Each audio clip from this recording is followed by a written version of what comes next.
Rachel Torres arrived at Sacred Heart in San Diego 6 months ago on a Tuesday in March, her limp barely noticeable beneath the pressed white coat of a temp nurse, her past buried beneath scrubs and quiet competence. The morning shift began at 0600, the ICU corridors still dark except for the pale blue glow of monitors and the thin fluorescent strips overhead that hummed like trapped insects. She moved through the unit with the precision of someone who had done this 1,000 times before, someone whose hands knew their work without her brain having to consent. But Dr. Marcus Ashford, chief of surgery, noticed the limp first. He watched her from across the unit at 0620, standing beside the nursing station with his tablet pressed to his chest like armor, his eyes tracking her left leg as it favored the knee with the gait of someone who had learned to compensate. What he didn't see was the 4-needle finding the vein on her first stick while the third-year resident behind her fumbled his second attempt. What he didn't see was the sinus rhythm coming clean on the monitor after she ran the code for 3 minutes straight while he stood in the doorway making phone calls. What he didn't see was the single dog tag on a broken chain that caught the fluorescent light for just a moment when she reached up to adjust the overhead lamp, the metal warm against her chest before she tucked it back beneath her scrubs where it belonged. Dr. Ashford was the kind of man who saw weaknesses the way other people saw colors, picking them out of a crowd like a hunter spotting wounded prey. His presence made the air pressure change in a room, a suffocating attention that followed nurses from station to station. He had the kind of smile that belonged on a predator, and he wore hospital policy like a knife he'd sharpened on the spines of residents who questioned his judgment. In 6 months, Rachel had learned the rhythm of his rounds, the way his voice dropped to a whisper before he said something cruel, the precise moment when he would turn and find some small infraction to correct in front of the entire floor. She had learned not to flinch. That was the first thing they taught you in Tikrit: don't flinch, don't let them see the fear, don't give them the satisfaction. But this was different. This was a hospital, not a field surgical tent with artillery fire rattling the walls. This was supposed to be safe. The morning of the supply closet incident, though Rachel had no way of knowing it would be called that, started like every other morning. She had been at Sacred Heart for exactly 184 days, a fact she kept track of the way soldiers count days until rotation, small mental tallies that meant nothing and everything all at once. The ICU was running at 93% capacity, which meant every available surface was occupied and every nurse was running a code red on adrenaline and cold coffee. Rachel had been awake since 4:45 a.m., had driven 42 minutes from her apartment in North Park through the pre-dawn darkness, had clocked in at 5:58. Now, at 0900 hours, she was running on the fumes of a 12-hour shift that still had 3 hours left to go. Her left leg ached in that specific way it did when barometric pressure dropped before a storm. The ICU smelled of antiseptic and the peculiar metallic copper scent of blood being cleaned from equipment, mixed with the endless recycled air that came through the vents, cold and slightly stale. Somewhere down the hall, a monitor alarmed in the way they all did, 3 rapid beeps that made every nurse's nervous system jump like Pavlov's dogs. She had been starting and 4 on bed 12, a patient admitted at midnight with septic shock, when she noticed the chart was wrong. The medication log showed epinephrine 1 mg at 0300 hours, but the actual infusion pump displayed 0, nothing had been pushed. Rachel had flagged it to the charge nurse, a woman named Sandra who had been at Sacred Heart for 11 years and who moved through the unit with the exhausted authority of someone who had seen everything and forgiven none of it. Sandra had squinted at the chart, frowned at the pump, and said something that Rachel would replay in her mind later, run it up with Ashford. He's the one who ordered it. The tone had been careful, a warning wrapped in hospital procedure, the way people talked about things they weren't supposed to say out loud. So Rachel had done the right thing.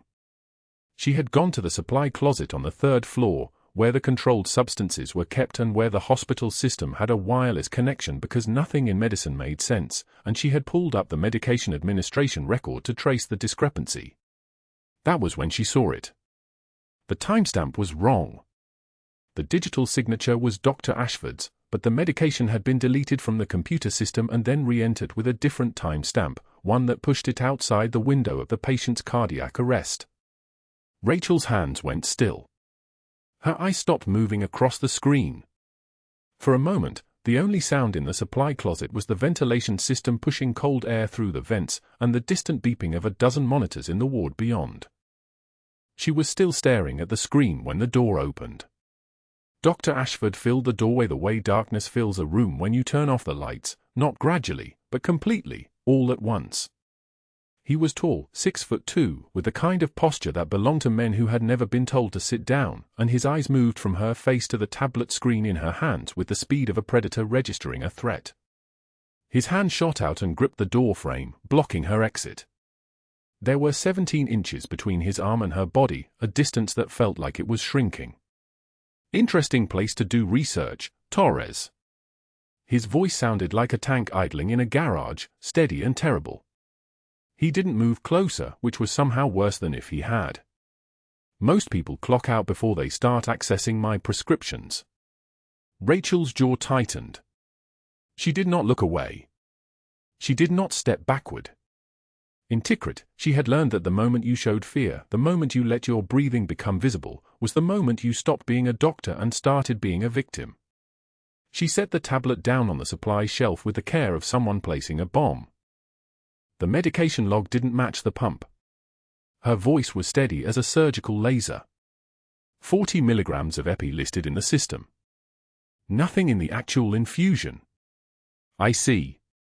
He smiled then, and the smile was the worst part, not angry, not defensive, but pleased. The smile of a man who had been waiting for exactly this moment. And you felt qualified to investigate that independently, without consulting your attending. "I consulted Sandra. Sandra doesn't sign your paychecks." He stepped forward, his hand still gripping the door frame in a way that made his meaning very clear. "You're a temp, Rachel. A temp from an agency. Do you understand what that means? It means you are the most disposable person in this hospital. It means that if you develop a sudden interest in things that don't concern you, I could have you removed before lunch." His eyes were the color of corroded metal, and they didn't blink. "I would suggest you reconsider your career trajectory here at Sacred Heart. Because if you don't, you're going to find that this hospital doesn't have a place for nurses who create problems." Rachel's breathing was slow and even, the way she had trained it to be in the field when the surgical tent was taking fire and her hands had to stay steady enough to thread a needle through human flesh. She did not tremble. The trembling that wanted to happen lived somewhere behind her ribs, but it never made it to her hands. She met his eyes without flinching. "I'll be sure to document my concerns through proper channels." The smile froze on his face, 1 beat, 2 beats. Then he stepped back, his hand dropping from the door frame with the slowness of something defeated by its own weight. He held the door open for her with a gesture that was not gentlemanly, it was a dismissal, the kind a king might give a servant he was tired of looking at. As she passed him, the air between them felt electric, charged with the kind of tension that comes before a storm. Rachel walked back to the unit without looking behind her. She could feel his eyes on her back all the way to bed 7, where her patient was waiting, where the monitors beat their steady rhythm, where there was work to be done and lives that needed holding together. She clocked out at 1800 hours, exactly. She went home to her apartment in North Park, where a single light in the kitchen stayed on while she sat in the dark. She held the dog tag on the broken chain around her neck, the metal warm against her palm, and she did not cry. She had learned long ago in Tikrit that tears changed nothing. They just meant you would have to explain to people why your eyes were red, and Rachel had no explanation worth giving. But that night, as she lay in bed listening to the San Diego wind rattle the windows, she understood something with a clarity that only comes from having survived war. Dr. Ashford had just made a choice. He had chosen not to see what was right in front of him. He had seen a limp, a temp nurse, a woman to be intimidated. What he hadn't seen was that she had walked into his hospital with nothing left to lose, and that was something he should have feared. The overhead page crackled at 08 for 7 hours on a Wednesday, Rachel standing at the medication cart with a 50-milliliter syringe in her steady hands. The voice through the intercom was deliberately loud, deliberately clear, "Gympie to nurse's station. Gympie to nurse's station." The word hung in the air like a blade.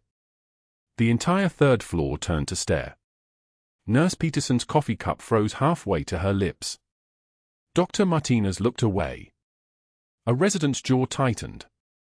Rachel set the syringe down with the precision of someone defusing a bomb, took one measured breath through her nose, and began walking toward the desk. Her limp was suddenly, brutally visible. The walk she'd learned to minimize over 6 months now stretched wide for every eye in the corridor. She didn't rush. She didn't slow. The fluorescent lights hummed their mechanical song overhead as she moved through the stairs like walking through water, her face impassive except for the single tear that escaped down her left cheekbone without permission. She wiped it away before anyone could see her wipe it away. At the nurse's station, the charge nurse, one of Ashford's regular lunch companions, handed her a transfer order without speaking. The paper trembled in Rachel's hands, a betrayal her face refused to show. "Environmental Services," the charge nurse said quietly. "Effective immediately. Doctor's orders." Rachel looked at the order, then at the charge nurse, then at the cluster of staff members pretending not to watch. She folded the paper once, then twice. "I'm a registered nurse. Not a janitor." The charge nurse shrugged, the gesture of someone who'd already decided Rachel wasn't worth the argument. "Take it up with Dr. Ashford." But that wasn't the worst part. 1 week later, in the parking lot during shift change at 1,730 hours, Dr. Ashford gathered the entire nursing staff under the pretense of a departmental announcement. The asphalt was still warm from the San Diego sun. Rachel stood in her scrubs with an overnight bag slung over her shoulder, ready for her night shift in environmental services. Ashford's voice carried across the lot like a general addressing troops, except his words were shaped like bullets. "As you all know, we maintain the highest standards at Sacred Heart." He smiled, a smile that never reached his eyes. "Which is why I'm reassigning our temp nurse Rachel to environmental services full-time. We need people who understand their limitations." Laughter rippled through the crowd, a nervous laughter, complicit laughter, the kind that makes people feel small. Rachel took one measured breath. Her vision blurred at the edges, but her spine remained straight as a rifle barrel. A single tear traced her cheekbone. She wiped it away slowly, deliberately, and looked directly at Ashford across 30 feet of asphalt. When she spoke, her voice was quiet enough that people leaned in to hear it.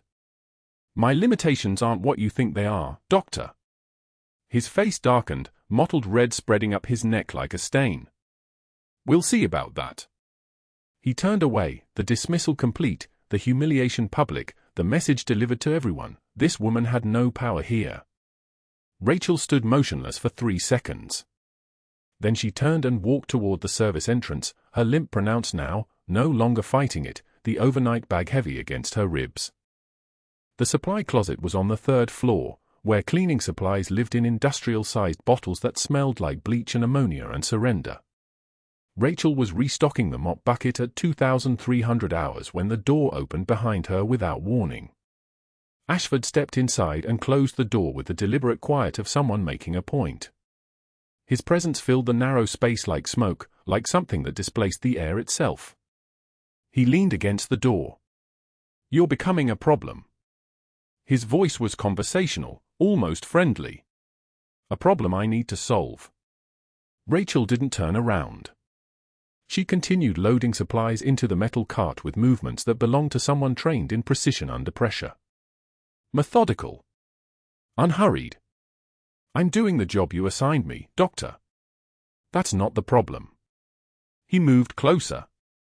His hand landed on her shoulder like a vice, fingers digging into the muscle between her neck and collarbone, the grip of someone testing how much pressure it would take to break something. Rachel's shoulders tensed, but she didn't flinch. Didn't pull away. Her voice when she spoke was clinical, almost bored. "You're hurting me." He squeezed harder. "That's the idea." When he leaned closer to her ear, she could smell the coffee and mint gum on his breath, could feel the heat radiating off his body like a radiator. "What are you going to do about it, cripple?" His other hand came up to her damaged knee, fingers pressing into the surgical scars beneath her scrubs, pressing hard enough that the old injury site screamed its 10-year-old protest. Rachel's hand stilled.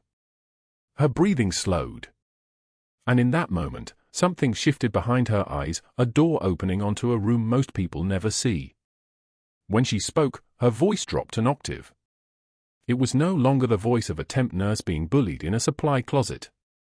It was the voice of someone who had held dying Marines in her hands, who had made decisions that meant the difference between 23 lives saved and 23 funerals. "Remove your hand, Dr. Ashford." Not a request. Not a plea. An order. A command. The kind of voice that carries the weight of authority so absolute it doesn't require explanation. He didn't move immediately. He was still deciding whether to call her bluff, still thinking this was a power game he could win. Then Rachel shifted her weight, and her training showed itself in the angle of her body, the way her hands positioned themselves, the readiness that lived in her hips and shoulders like muscle memory. Something in his lizard brain recognized the shift. Recognized that he wasn't standing behind a temp nurse anymore. He was standing behind something else entirely. His hand dropped from her shoulder like it had been burned. Rachel didn't turn to face him. She simply resumed loading the supply cart as if he wasn't there. The silence stretched for 5 seconds. 10. The fluorescent lights above them buzzed like angry wasps. His footsteps retreated. The door opened. He left without saying another word, and Rachel stood alone in the supply closet surrounded by industrial-sized bottles of bleach and the ghost of a presence that no longer filled the room. She finished loading the cart at 2,340 hours, pushing it toward the ICU on the 3rd floor. The hallway at night was different, longer, somehow, and quieter in a way that made every sound carry weight. Her mop squeaked against the tile. A ventilator wheezed somewhere beyond a closed door. At 23:47, the trauma alert sounded. Code trauma. Incoming. Her hands knew what that meant before her brain caught up. The elevator doors burst open and a stretcher rushed past, paramedics calling out vitals with the crisp urgency of people who'd made peace with chaos. Male, 47, blunt force trauma to the anterior chest, fell from a 20-foot platform during Halo training, vitals unstable, multiple rib fractures, flail chest, breathing compromised. Rachel had learned not to respond to codes. Environmental services didn't answer those calls. But her body moved before her judgment could stop it, heading toward the stairs instinctively, muscle memory older than her civilian life pulling her toward the emergency like metal to a magnet. She caught herself halfway there, forced herself to turn around, forced herself to return to the hallway with the mop and the bucket and the work she was supposed to do. Through the observation window of the ICU, she could see the trauma unfold. The general, she didn't know yet that he was a general, didn't know yet that he would be the most important patient she'd ever see, lay shirtless under surgical lights, his chest caved in like a broken birdcage, his ribs fracturing further with each attempted breath. They were running code blue at 23:52. His heart had stopped. The monitor showed asystole, the flat line of death, and they were pushing epinephrine, defibrillator pads on his chest, but everyone in that room could see it in the attending's eyes. This patient was already gone. Dr. Ashford stood in the observation room, making phone calls, his back turned to the resuscitation happening 3 feet in front of him. The second code came at 0015. The third at 0047. By 0101, the general had arrested 4 times in 90 minutes, and the cardiothoracic fellow was shaking visibly, refusing to crack the chest without attending backup, refusing to take the responsibility of an open cardiac massage on his shoulders. Rachel was mopping the hallway outside the ICU, watching through the window, when the monitors flatlined again. The 5th arrest. She saw the fellow's hands trembling. She heard the charge nurse call for epi. She heard Ashford tell someone on the phone that the patient was too unstable for the operating room. And then something inside her made a decision her conscience couldn't argue with. She set down the mop. Left the bucket. Walked straight into the ICU with the gait of someone who belonged there, her limp forgotten, her training rising to the surface like a whale breaching. The charge nurse stepped in front of her. "You're environmental services now. Get out." Rachel's eyes never left the monitor. His impulseless electrical activity. His anterior chest is filling with blood. He needs an emergency thoracotomy in the next 60 seconds or he's dead. The fellow stared at her. The nurses froze. Ashford's voice cut through from the doorway like a whip. "Security. Remove this woman from my ICU immediately." But the general's monitor went flat again, the fifth arrest, the fifth death sliding toward them, and Rachel's hands were already moving. She pulled the thoracotomy tray from the crash cart. Her fingers found the scalpel. And in that moment, as she positioned the blade, as her muscle memory took over and civilian protocol burned away, she understood what was about to happen. She understood what Ashford would do. She understood the cost. And she did it anyway, because some things matter more than careers, more than temp positions, more than survival. The scalpel cut. And everything changed. The trauma alert crackled through Sacred Heart's intercom at 2,300 hours. Training accident. Camp Pendleton. Vehicle rollover. The general arrived on a stretcher with his chest caved in like a fist had punched through bone, his ribs collapsed inward in a way that made the trauma surgeon's jaw tighten. Rachel caught the stretcher as it wheeled past the nurse's station, her eyes reading vitals the way other people read billboards. BP 88/54. O2 sat 76. Heart rate 147 and climbing. The general's face was the color of old concrete. Dr. Marcus Chen, the attending trauma surgeon, was already moving. Trauma Bay 3. Get me 2 large bore 4s, type O uncrossed, and somebody get me a surgical kit. The team moved like practice dancers, hands knowing their steps before the music started. Rachel positioned herself at the general's left side, her fingers finding the radial pulse, weak, thready, the pulse of a man whose body was running on fumes. She'd felt this before. 20 years ago in a burning school in Tikrit. The same frantic flutter of life trying to hold on. The same urgency that made your hands move faster than your mind could follow. The general's monitor beeped. Then flatlined. The room went rigid. Not the frozen kind of panic, the surgical team was trained past panic, but the acute awareness that a man was dying. Code blue. Chen called for the crash cart. Nurses began chest compressions, counting aloud in the mechanical rhythm that hospitals had borrowed from disaster.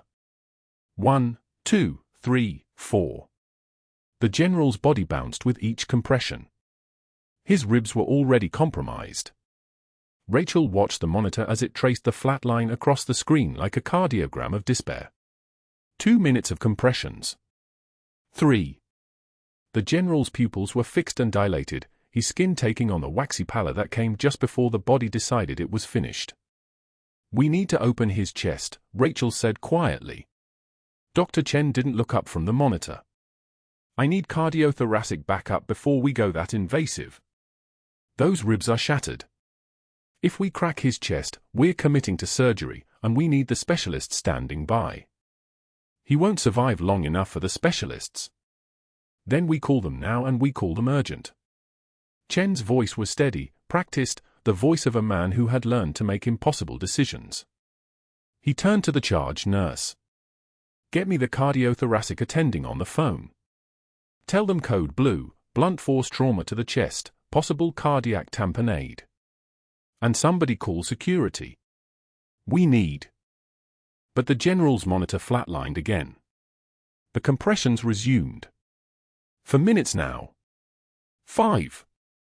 The compressions were doing something, the ventilations were getting air in, the epinephrine was going into his veins, but the internal pressure was building, the blood accumulating in the pericardial sac around his heart, and no amount of CPR was going to fix that. The body doesn't lie. The numbers don't lie. For minutes without a perfusing rhythm and the brain cells start dying. 5 minutes and the damage becomes permanent. 6 minutes and you're not saving a life anymore, you're just maintaining a corpse. Rachel moved. Not toward permission. Not toward protocol. Her hands reached for the sterile field, for the scalpel, muscle memory overriding the uniform and the name badge and the 4 months of being careful. Her fingers found the cold metal of the blade. Behind her, Dr. Ashford stepped into the trauma bay, his face already red, his mouth already opening to demand answers. But Rachel didn't hear him. The world had narrowed to the general's body and the space between his ribs and the pulse that wasn't coming back. She made the incision in one smooth stroke. Scalpel through skin and muscle in the anterolateral approach, the fourth intercostal space, the same cut she'd made in a desert compound with a combat knife and a prayer. Blood spilled across the general's chest, the sterile field abandoning any pretense of cleanliness. She could hear Ashford's voice now, high and outraged, but it was coming from somewhere outside her body, outside the 4-foot circle of focus that had become her entire world. "Rib spreader," Rachel said, her voice level as glass. A surgical tech, a young woman whose name Rachel didn't know, handed it to her without thinking. The spreader was cold and heavy and fit into Rachel's hands like it had always belonged there. She cranked the ribs apart, the sound like old wood splitting, the general's chest cavity opening to reveal the pericardium swollen with blood. 200 milliliters at least. Maybe more.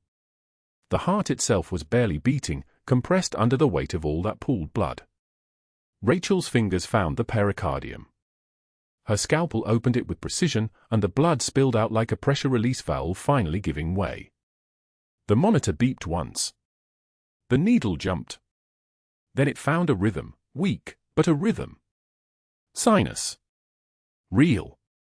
The general's body remembered how to live. "Get me the hemostats," Rachel said. Her hands were inside the general's chest now, her fingers slick with blood, her entire forearm deep in the cavity. The cardiothoracic fellow, a resident named Morrison, had come closer, his face a mixture of shock and professional assessment.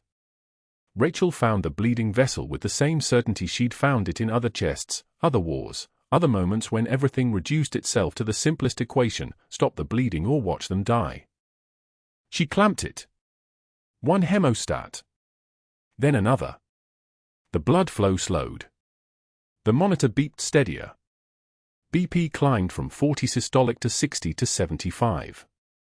Rachel's body had become a human surgical tool, her left leg trembling slightly under the weight of 4 hours of unmoving stance, her hands disappearing into the general's chest as nurses rotated around her like planets around a star.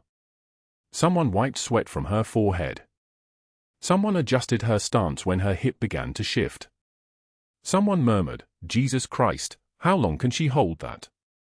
"As long as it takes," Dr. Chen said quietly. He was standing beside her now, his initial skepticism replaced by the grudging respect of a surgeon watching another surgeon work. "Get me the cardiothoracic attending. Tell them emergency open thoracotomy, patient stable on manual hemostasis, vitals improving, ETA to the OR 15 minutes. The phone calls were happening in the hallway. Rachel could hear them through the fabric of focus that had wrapped around her. Ashford's voice tight and furious. Her credentialing. Her qualifications. Her credentials. Words like unlicensed and reckless and "I'm calling security." But the general's pressure was now 92 systolic. His O2 sat was 94. The monitor beeped in rhythm, the sound like a metronome keeping time with her heartbeat. 1 hour. 2 hours. The OR was being prepped. The cardiothoracic attending was 20 minutes out from home. Rachel stood motionless, her hands clamping the bleeding vessel, her body the only thing standing between the general and death. The blood had dried on her arms now, darkening to black in the fluorescent light. A nurse handed her water through a straw without asking if she wanted it. Rachel drank without looking away from the general's chest. Her fingers stayed where they were, inside him, holding pressure, maintaining the clamp, refusing to let go. The cardiothoracic attending, Dr. Sarah Watkins, arrived at 0300 hours. She was a woman in her 50s with grey hair pulled back in a surgical cap and the kind of presence that made the air around her feel like it had changed pressure. She didn't stop to ask questions. She simply nodded at Rachel, a nod that carried the weight of professional recognition, and took position beside her. "What are we looking at?" Watkins asked. "Blunt force trauma, severe. Pericardial tamponade, ruptured vessel, I've got hemostasis on the anterior descending, patient's been stable on manual pressure for 2.5 hours. Watkins didn't ask who Rachel was. She didn't ask her credentials or her authorization. She simply said, "Good work. I've got it from here." Her hands moved in beside Rachel's, her fingers finding the clamp, her movements a mirror of Rachel's own. "We'll take him to the OR. You've bought him time." Rachel's hands withdrew from the general's chest as Watkins maintained pressure. The sensation of withdrawal was strange, her fingers felt lighter, colder, suddenly aware of how long they'd been inside another human being. She stepped back, and the world came flooding back. The beeping monitor. The nurses moving around her. The overhead pages. The smell of blood and antiseptic. And Dr. Ashford standing in the doorway of the trauma bay with his face the color of raw meat and a termination form in his trembling hands. "Clear out," he said to no one in particular. "Everyone out except the surgical team. Security is en route. This woman is not credentialed to perform any surgical procedure in this hospital. She's a temporary nurse, a LVN with 6 months of experience, and she just committed a felony in front of 30 witnesses." The team ignored him. They were already moving the general toward the OR, the stretcher rolling with practiced urgency, the monitors and bags and fours trailing behind like the tail of a comet. Rachel stepped back, her hands dripping blood, and Ashford stepped forward, his presence like a door slamming. "You're done," he said quietly, his voice low enough that only Rachel could hear. "I'm pulling your credentials as of right now.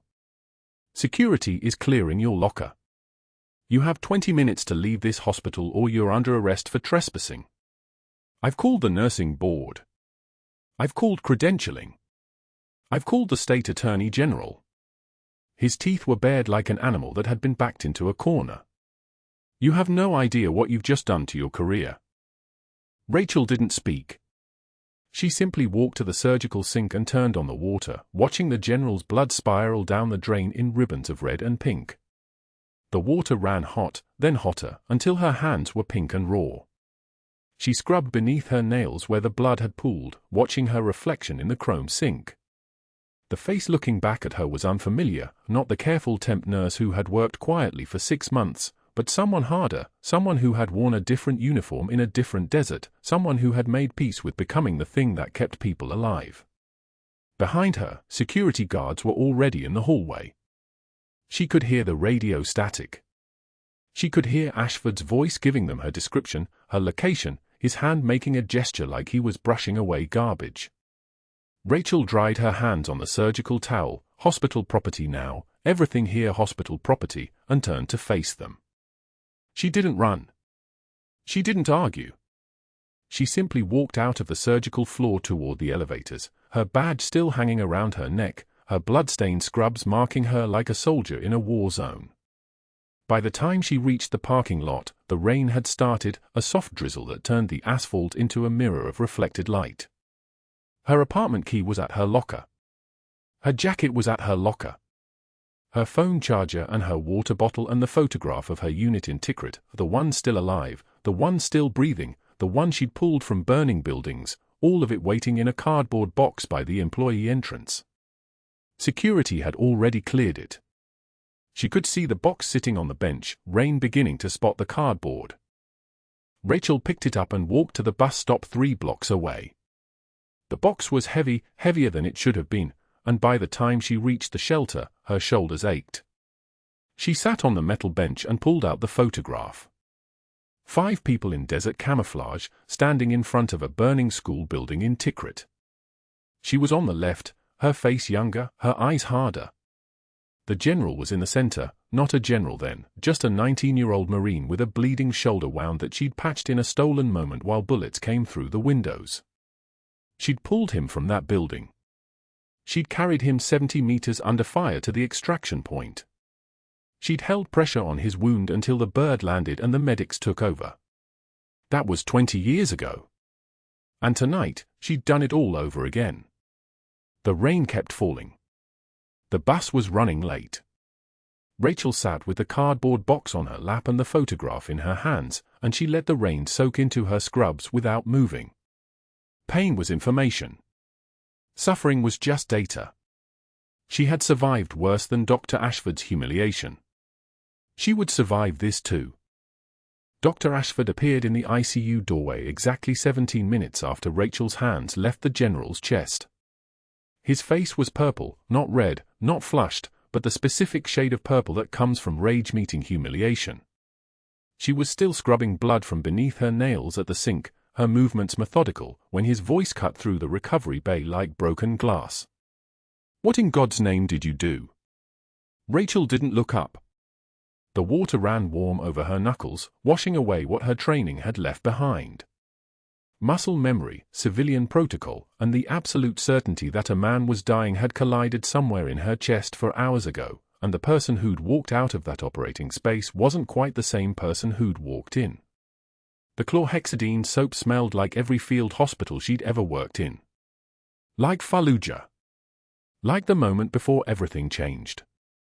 "Saved his life," she said quietly, reaching for a paper towel. Ashford's voice rose. "You performed an unauthorized thoracotomy with equipment you're not certified to use on a patient you have no authorization to touch. You violated every protocol this hospital has, every standard of care, every—" He stopped, breathing hard, his hands clenching at his sides. "Security is on their way. I've already called the credentialing board. Your license is finished, Torres. You understand that? Finished." Rachel turned to face him. Her scrubs were stained with the general's blood, dark crimson against the pale blue. She'd worked in combat zones where blood meant you were still fighting, still trying, still human. Here, in the fluorescent-lit sterility of Sacred Heart, it looked like violation. Like crossing a line that couldn't be uncrossed. "He was coding," she said. "Your attending physicians refused to open his chest without backup. He had for minutes before permanent brain damage. I had the skills and I used them." "You had no authority," Ashford snapped. "You're a temp. A nursing assistant. You don't get to decide. I decided he'd live." Her voice was steady. "That's what matters." The look on Ashford's face suggested he'd never heard a subordinate speak to him that way. His eyes narrowed.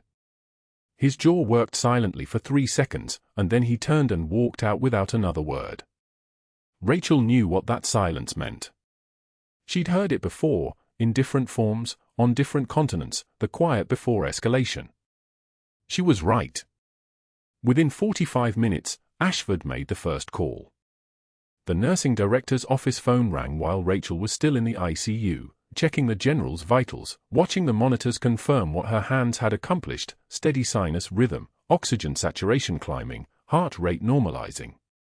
The attending had arrived by then, had checked her work, had nodded once in a way that suggested he understood exactly what she'd done and exactly how good she was at doing it. He didn't say anything. In medicine, sometimes silence was respect. The nursing director called her down to the administrative office 20 minutes later. Rachel walked through the corridors of Sacred Heart with the same composure she'd maintained for 6 months, the same careful movement that never quite hid the limp, the same expression that revealed nothing. Her fingers found the dog tag under her scrubs, a habit now, checking for something real beneath the uniform. The nursing director's face told her everything before the words came out. "Your credentials have been flagged pending investigation," the director said. She wouldn't meet Rachel's eyes. "Dr. Ashford has filed a complaint with the state licensing board. He's also contacted credentialing and security is prepared to escort you from the building." Rachel stood very still.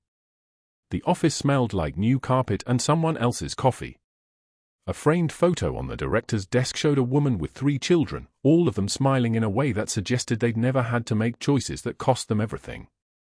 "He called credentialing while I was still in surgery," Rachel said. "Not a question." "Yes. He called 3 offices this morning, Major.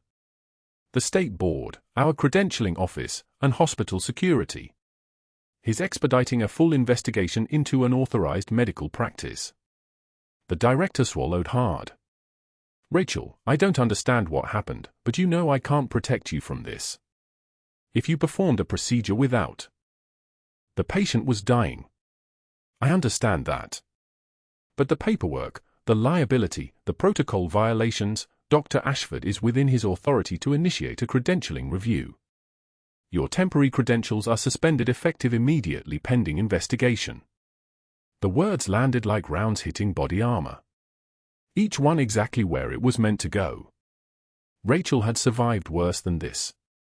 She'd watched 17-year-old Marines die in her arms while she held their intestines back into their abdomens with her bare hands. She'd worked a 14-hour trauma rotation with a fractured knee because the alternative was leaving her team short-staffed. She'd learned that survival and feeling were separate skills, and the best soldiers mastered the art of performing one while storing the other away in a compartment that was locked and labeled and never opened. "My locker?" Rachel asked. "Security has already cleared it. Everything's in a box at the main entrance." The director's voice was almost apologetic. "Rachel, if you want to fight this, we can talk about it, but right now." Rachel was already walking out. She didn't hear the rest. The rain in San Diego fell hard enough to blur the streetlights. Rachel stood at the bus stop on Mercy Avenue with a cardboard box growing soft against her hip, its contents slowly absorbing water despite her attempt to shield it with her body. Inside, a cracked mug from the break room with "World's Okayest Nurse" printed on it in fading letters, a dying succulent she'd watered every Tuesday morning before her shift, and a photograph in a water-damaged frame showing 12 Marines in Tikrit, dust-covered and fierce-eyed, standing in front of a checkpoint that no longer existed. 6 of those faces were gone now. 3 from the blast that took her knee. 2 from a convoy ambush in 2019. 1 from pancreatic cancer, which seemed like a cruelty the universe had no excuse for. The rain soaked through her scrubs, the hospital still hadn't given her time to change. She stood in her uniform and her borrowed compassion, both of them thoroughly wet now, both of them marking her as someone who'd failed to protect what mattered. Her fingers found the dog tag on a broken chain around her neck. The metal was warm against her palm despite the rain, despite the San Diego November air that carried the ocean somewhere in its breath. The name engraved there wasn't her own. It was the name of a boy she'd pulled from a burning school building 20 years ago, a child she'd carried while her leg was still bleeding from an IED blast that had killed everyone else in her team.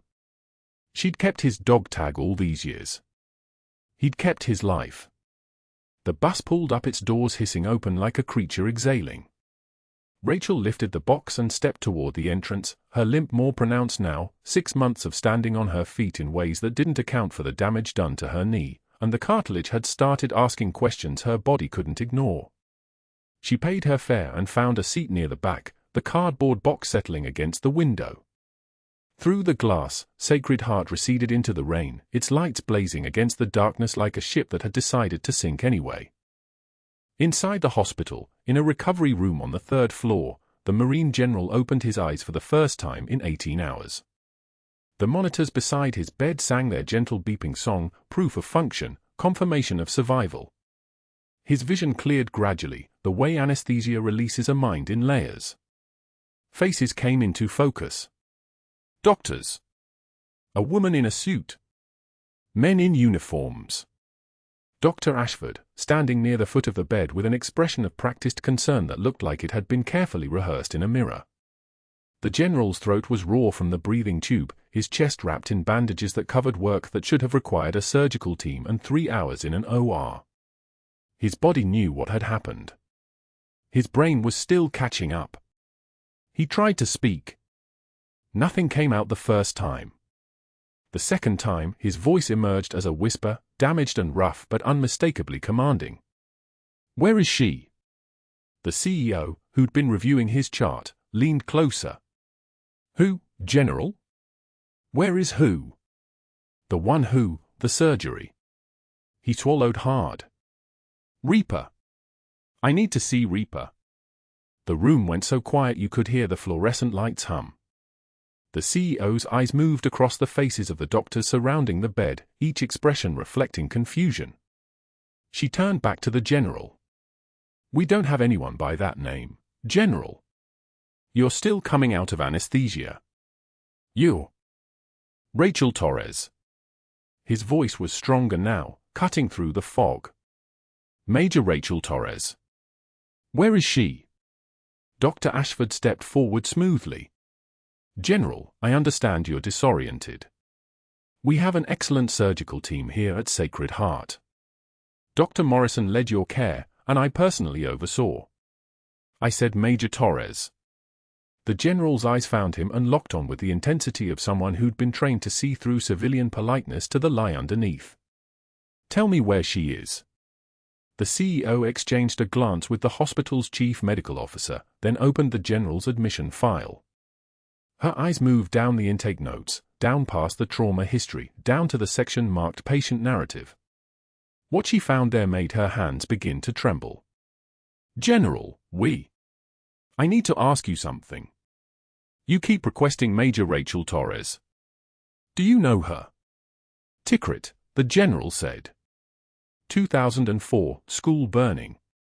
I was 8 years old. She pulled me out. He closed his eyes, remembering. When he opened them again, they were clear. She had a bleeding wound on her leg. She carried me anyway. She kept me alive until the helicopter came. And then I saw her here. In the ICU. Before I went under. She was the one working on my chest. The chief medical officer's pen dropped onto the tile floor. The CEO's voice shook. We had a nurse. Environmental Services. She was fired 4 hours ago for performing unauthorized medical. She stopped, understanding crystallizing like ice water down her spine. Dear God. We fired her. After she saved your life. The sound of boots on tile echoed through the recovery wing before anyone moved to make a phone call. Sharp, rhythmic, military precision. A SEAL team leader in dress blues appeared in the doorway, his uniform bearing the insignia of someone who'd seen combat and survived it. Behind him came 2 more operators in dress uniform, their presence in the hospital hallway causing nurses to straighten and doctors to fall silent. I'm looking for Major Rachel Torres, the SEAL said. His voice was quiet, which made it more dangerous. Dr. Ashford stepped forward. There's no major here. You must have the wrong. I'm not talking to you, the SEAL cut him off. His eyes moved across the assembled hospital staff until they found the nursing director. You. Where is she? The nursing director's face went pale. She looked at the CEO, who was still holding the admission file with trembling hands. She was terminated, the CEO said quietly. About 4 hours ago. Security escorted her out. We didn't know, we didn't understand who she was. The SEAL's expression didn't change, but something shifted in the room's air pressure, a subtle redistribution of force that suggested the hospital had just made a calculation error of significant magnitude. He turned to the IT director, who was standing near the back of the room. You. Veteran. The IT director's hand moved instinctively to his arm, the Marine Corps tattoo visible under his rolled sleeve. Semper Fi, sir. 2001 to 2009. I need security footage from the ICU. Past 18 hours. Everything. Already backed up, the IT director said. He was moving toward his office before the SEAL finished speaking. I keep copies of everything. Institutional policy. Including, he stopped as he pulled up the files on his tablet. His jaw tightened. Including footage of Dr. Ashford in the system yesterday. He was accessing medication logs. Deleting entries. And here, the IT director's voice turned colder. Here's the ICU during the general's 3rd code.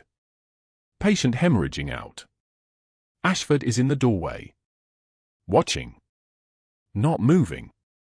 There's audio. The IT director's tablet displayed the timestamp, 11:13 a.m. Dr. Ashford's voice came through clearly. We wait for proper surgical backup. Protocol. Patient is exsanguinating, another voice responded. A woman's voice. Steady. Military precision beneath the civilian nursing accent. He'll arrest in for minutes without intervention. Then he arrests, Ashford's voice, flat. That's not our decision to make. A pause. Then the sound of the woman moving, rapid footsteps, the scrape of equipment. The nurse who wouldn't accept the death he was willing to let happen. Rachel Torres, 4 hours ago, refusing to let the man she'd pulled from fire die on a hospital floor because a doctor had decided protocol mattered more than a pulse. The SEAL team leader's eyes found Dr. Ashford and held him pinned like a specimen under glass. You ordered her to let him die. Protocol requires. You know what? You've said enough. The SEAL's voice was quiet again, which meant it was final. You're going to sit down. Right here. And you're not going to move until someone tells you to. Am I understood? Dr. Ashford tried to back toward his office, but the two SEAL operators had already positioned themselves at strategic points. His mouth opened and closed silently. Behind him, his carefully constructed world, the authority, the institutional power, the righteous application of rules that had always benefited him, was collapsing in real time. The CEO was reading aloud from the admission file now, her voice shaking with each detail. Major Rachel Torres. United States Marine Corps. Deployed 2003 to 2009. Combat Surgeon. Silver Star. Silver Star again. Bronze Star with Valor. Purple Heart. Deployed again 2010 to 2012. Each credential landed like a detonation. She held the Fallujah Field Hospital together when it came under fire for 16 hours straight, the CEO continued. She couldn't stop reading, couldn't stop understanding exactly what she'd done. Jolin District. 14 casualties. 13 survived due to direct intervention by Major Torres. Dr. Ashford tried to interrupt. The SEAL team leader made a small gesture. A nurse between the two operators moved slightly closer to Ashford, which somehow made the point with greater clarity than any words could have managed. In 2004, her team was attached to a convoy near Tikrit, the CEO said, still reading. Still shaking. IED detonated. Ashford, not Ashford, her colleague, Lieutenant James Ashford, the CEO stopped. Her face went white. Oh my God. Your first name is James. The room held its breath. James Ashford, the CEO continued quietly, to the SEAL team leader, that's not a coincidence, is it? No, the SEAL said. That's why Major Torres was alone for 6 months. That's why she never mentioned her record. That's why she accepted a temp position at a hospital run by someone with the same name as a man who was just promoted to admiral. He paused. That's also why I'm here to find her. Because when General Valdez opened his eyes, the first thing he asked for was the woman who saved his life. Twice. The IT director was still scrolling through his files. I have something else, he said quietly. Security camera, parking lot, for 11 p.m. today. Main entrance. The tablet showed Rachel standing in the rain with a cardboard box, waiting for the bus on Mercy Avenue. Her scrubs were soaked. Her limp was pronounced. The dog tag around her neck caught the streetlight for just a moment before she stepped aboard the bus and disappeared into the city. Find her, the SEAL team leader said. It wasn't a request. For hours. That's how long the Marine General had been in recovery before his eyes moved behind closed lids, searching for something in the darkness. The monitor's rhythm was steady now, a soft beeping that had become the soundtrack to his return. His chest rose and fell with the ventilator's help, each breath a victory no one had expected him to have. And then his eyes opened. The room was full of people. The CEO stood near the foot of the bed, still holding his chart. A cardiothoracic attending was reviewing post-op labs. 2 nurses were documenting vitals. And in the corner, trying to remain invisible, was an administrator from risk management, already composing statements in her head about liability and heroic measures. The general's eyes found none of them. His gaze moved across the room like a targeting system until it locked on empty space, the place where she should have been. His mouth moved. His voice was barely a whisper, damaged by the breathing tube they'd just removed, but in a room that suddenly went dead silent, every person heard it. Reaper. 1 word. It was a call sign from another lifetime, spoken in a voice that carried the weight of 20 years compressed into 2 syllables. The attending blinked. The CEO's hand tightened on the chart. One of the nurses looked at the other with confusion written across her face. The CEO moved first. She was a woman in her late 50s, sharp-eyed and methodical, and something in the general's voice had triggered the administrator part of her brain that dealt in facts and evidence. She opened his file. Her eyes scanned his paperwork, moving down the page until she reached the admission notes section. She read the patient's own handwriting, dated from before the training accident, before the first code, before everything fell apart. Her face went pale. Patient requests Major Rachel Torres, she read aloud, her voice steady but her hands beginning to tremble, United States Marine Corps, former combat surgeon. The room shifted. It was subtle but seismic, the kind of atmospheric change that happens when the ground beneath everyone's feet suddenly becomes less solid than they thought. A man in dress blue stepped forward.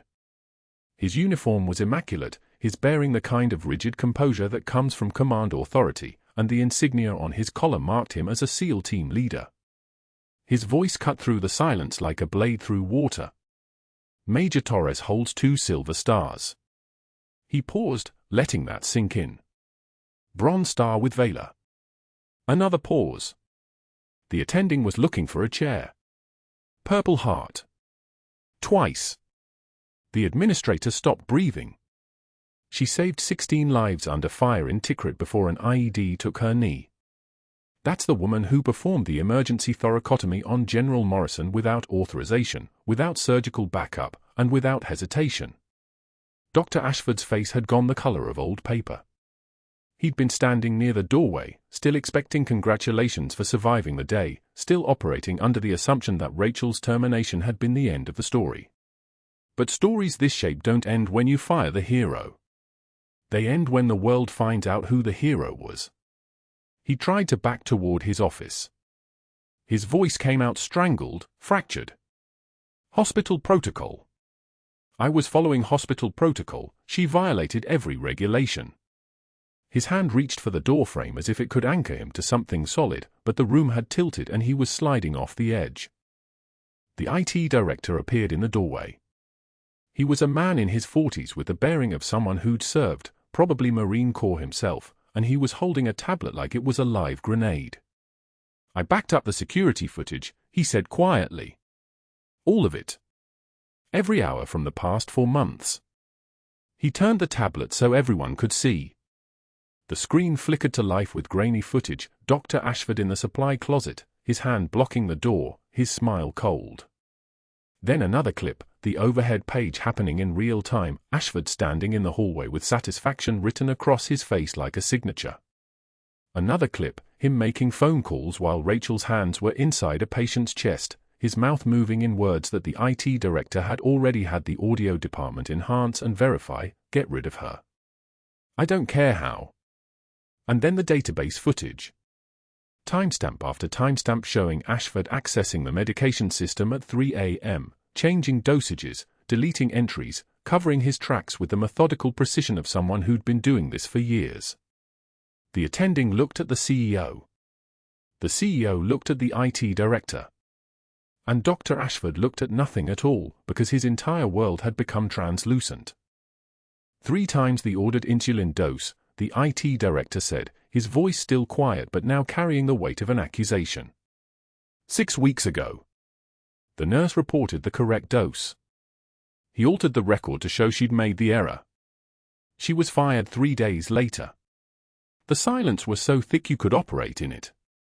No one moved. No one spoke. The monitors kept their rhythm, indifferent to human politics and the collapse of authority structures. By that evening, the medical board had suspended Ashford's license. By morning, the police had opened a criminal investigation. The hospital's legal team began the process of reviewing every case he'd touched in the past year, finding a trail of altered records that wound through the hospital like a serpent. 3 nurses came forward with complaints. A resident described being forced to falsify a chart. A pharmacist reported pressure to backdate medication orders. Ashford sat in his office as security packed his belongings into brown cardboard boxes that looked identical to the one Rachel had carried from this same building. Within 1 week, his medical license was revoked. His pension frozen in litigation. His reputation scattered across California like shrapnel. Rachel received a call on a Tuesday morning at her apartment in Pacific Beach. It was the CEO, her voice carrying notes of genuine apology and something that sounded like respect. "We'd like to discuss your reinstatement," she said. "And a position as Director of Emergency Medicine if you're interested." Rachel sat on her balcony overlooking the ocean, the dog tag heavy against her chest. The General's dog tag, returned to him that morning by the SEAL team, though he'd insisted she keep it. She wore her own now too, both of them visible above her collarbone, metal on skin, identity made tangible. "I'll think about it," she said, but her eyes were already moving toward the future, already planning, already strategizing how to rebuild a department that had been corrupted from the inside. She took the position on a Thursday. On her first day, she walked through Sacred Heart's main entrance wearing her white coat, her limp visible but her bearing unmistakably that of someone accustomed to command. The staff who'd watched her humiliation now stood straighter as she passed. Their eyes held something that hadn't been there before, recognition, or maybe shame, or maybe the specific gravity of a person who'd been underestimated and had paid the price for it. At the night security desk, a man in a uniform that was too tight across the shoulders sat hunched over a monitor. His face was thinner than it had been, his hair grayer, his eyes fixed on something that existed somewhere far below the surface of the moment. Dr. Marcus Ashford, night security guard at the hospital he'd once commanded, working shifts he'd once considered beneath him, watching the lobby where his victims and his replacements walked with equal freedom. Major Rachel Torres walked past him without a word, without even a glance. Her focus was already on the emergency department, on the organized chaos beyond the glass doors, on the patient board glowing with names and vitals and the 1,000 small emergencies that required her attention. The General visited once a month after that, always bringing coffee, always staying to talk, his cane a reminder that wounds heal but never disappear completely. The last time he came, he brought a photograph. It was the one from her cardboard box, 12 faces frozen in Tikrit sunlight, half of them gone now, all of them warriors. He'd had it framed and mounted in her office, right beside her license. "You saved me twice," he said, looking at the photo. Rachel touched the dog tags at her neck, both of them now, a weight that felt like purpose. "You gave me a reason to remember why I became a surgeon." The General smiled, the kind of smile that comes from survival and gratitude and the knowledge that some debts can't be repaid, only acknowledged. As he left, Rachel picked up her stethoscope and headed toward the emergency department, where 3 ambulances were arriving and the overnight team needed help. The monitor above the triage desk beeped its urgent rhythm. New emergencies. New lives requiring new decisions. New chances to prove that the quietest person in the room might be the one holding it all together. She was ready. If you've ever been underestimated by someone in power, if you've ever stayed silent when you wanted to scream, if you've ever wondered what happens when the world finally finds out who you really are, subscribe and let us know. What would you have done in Rachel's position? Would you have saved him, or walked away? Drop your answer in the comments, and don't forget to like this video. Because sometimes the bravest warriors carry stethoscopes, not guns.